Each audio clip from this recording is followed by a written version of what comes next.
Ne vous cachez pas. Lorsque vous arrivez sur Terre, en Europe, en Suisse, à Zurich, évidemment, c'est pour marcher sur les traces de Vladimir Ilyich Lénine. Un pèlerinage au 14 de la Spiegelgasse. Vous voyez, on y est. C'est là où il a écrit les textes fondateurs du bolchevisme.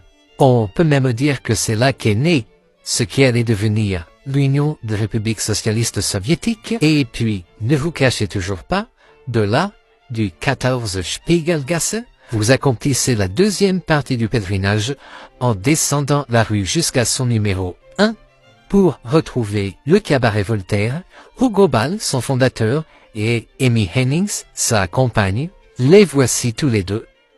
Voici le cabaret, soit le lieu où vous allez prendre résidence pour repaver, pour tenter de repaver, pour, après les repavements 1, 2, 3, 4, 5, 6, tenter le repavement poétique numéro 7, dans ce cabaret Voltaire fondé par Hugo Ball le 5 février 1916. Allez-vous reculer? Allez-vous vous faire tout petit comme moi devant la tâche à accomplir? Certainement pas. Regardez l'obstacle au milieu de la rue.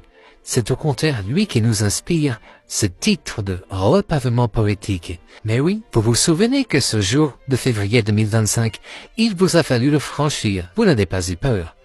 Bien, c'est vrai qu'il y a des difficultés tout autres, parfois plus...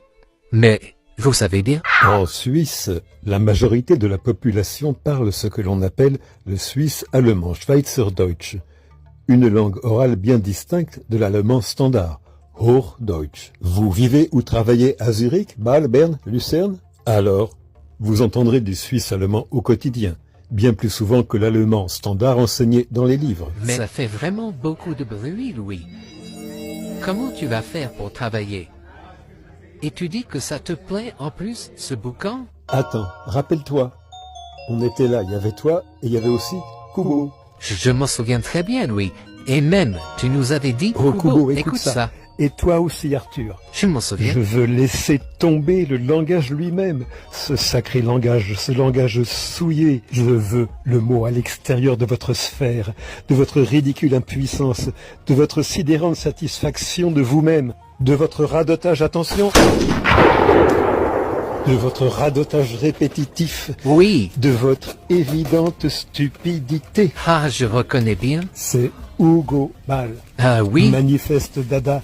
14 juillet 1900. 1916. Ça fait vraiment beaucoup de bruit, Louis. Comment tu vas faire pour travailler? Et tu dis que ça te plaît en plus, ce boucan? Mais nous sommes au cœur d'une polyphonie de Suisse allemand. Et alors? Écoute mieux, c'est très instructif. Ah bon? Moi, je me sens perdu, Louis. Écoute, c'est un voile ou un brouillard de sonorités Ah ça, des sonorités, peu communes. on dirait quand même de l'allemand, non? Non? À quoi tu penses?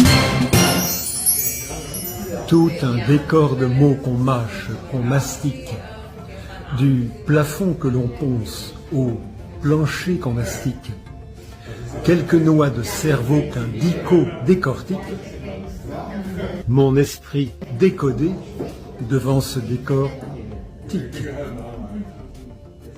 Ah. Et, selon toi, il dirait quoi de ça? Hugo Ball?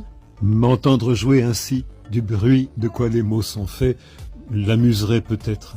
Mais à mes jeux d'alexandrin phonique, phonétique et tout de même classiciste, je pense qu'il mettrait un bon coup de pression acoustique dadaïste.